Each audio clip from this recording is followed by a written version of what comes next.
Meanwhile, President Obama making comments about the attacks in Paris yesterday at the G20 conference. Listen to this. What I'm not interested in doing is posing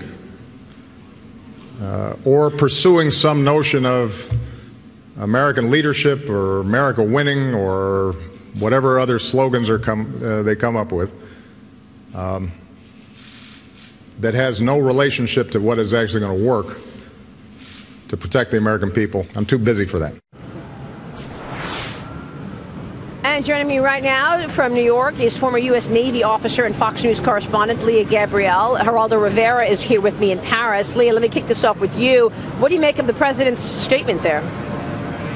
Well, you know, Maria, I think there's a lot of pressure on this administration right now to do something to keep us safer here at home.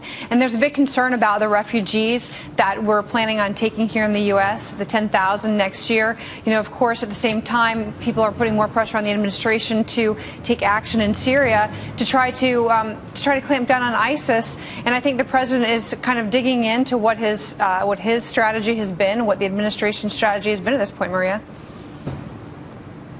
Right. And, you know, at the Democratic debate on Saturday night, Hillary Clinton basically said, look, the president has said 10,000 refugees. I think we should take in more than that. I think we should take in 65,000 refugees. And Geraldo Rivera, she also said that, yeah, I want to take in as many as possible so long as we can vet them. But isn't that the point? We can't vet them. That's the point. I think that is partially true. I just want to reference what the president said and how he said it. Why is he being too cool for school? It's so Ivy League, that tone, so effeitist, that it really irks me. And I generally like the President of the United States, and I certainly root for his success, as I rooted for the success of George W. Bush, the President of the United States before. But for example, in what he just said there, I'm not interested in this and that in language. Why can't he reassure the American people that everything is being done to pursue the mass murderers, these killers who wish us ill, who cut off the heads of our United States citizens? Why can't he reassure us that the United States will pursue these criminals to the ends of the earth? That's true. Why not say it? Why be so resistant? I think because he wants to go against Congress. He doesn't, and he just wants to always look sort of chuffed that he's going to stick to his guns. I mean, I don't know what the answer is. But the fact of the matter is, we will pursue them. On the refugee crisis, I lament that this is turning into a partisan issue. This can't be a partisan issue. You can't have Republican governors saying no and Democratic governors saying yes. I mean, is that what the country is really? It's all about partisan politics, not about. This is a real problem. It is possible that there are solutions to this problem. Why can't they work together to find solutions? I think it's very well said, Geraldo. Thank you for that. Leah Gabrielle, let me ask you about the way that this terrorist attack took place in Paris and how so much was missed. I mean, you know, the U.S. sent FBI agents here to Paris over the weekend to basically scrutinize devices and the telecommunications that were missed. And then, of course, the terrorists had ongoing Twitter accounts where they were, you know, telling their followers that something was about to happen. How did that happen in your view?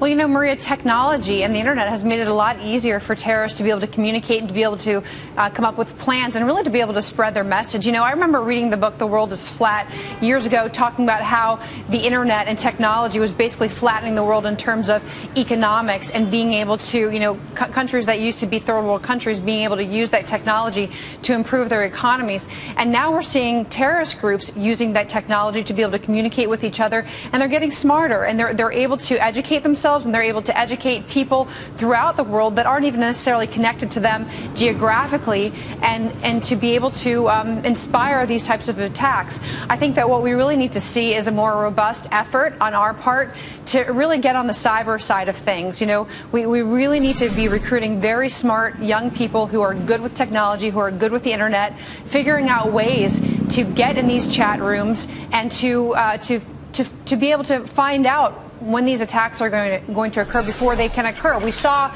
that there were indications, and it's a lot easier to be able to pull something apart after the fact and piece it together based on the evidence that you have. It's much harder to predict it, but I go back to what I said on your show before, Maria. It really comes down to we have to be able to give our intelligence communities the ability to track people, the ability to see what's happening before it happens, and that comes down to allowing them to be able to look at things like metadata, being able to look at people's IP addresses, who's communicating with who, in what countries, and to be able to look at phones and see who is communicating with who. If we can't do that, Maria, we can't prevent this kind of thing. That specific information isn't going to prevent an attack. It's going to show us a trend that allows the intelligence community to be able to predict things and watch certain people and certain organizations. We're just shooting ourselves in the foot by not letting them do it, Maria. Yeah, which is why this whole idea of the Patriot Act and sharing information has become front and center, Geraldo. You know, there are telecom companies which have managed to encrypt information. And this is a big debate right now, our national security versus our privacy. One thing that I was very heartened by, Maria, and Leah mentioned we recruit young people, bright young people, nimble young people. I was delighted to hear that the notorious hacker group Anonymous has declared war on ISIS. Yeah. If anyone's going to screw around with their digital communications and their ability to pass messages, you know, via the internet, then let it be anonymous. They know how to do it. They've done it. They've penetrated American corporations and so forth. Sure have. Let them mess with the terrorists. I would love that to happen. I thought that was interesting, too. All right, Geraldo. Leah, Gabrielle, thank you very much for joining the conversation.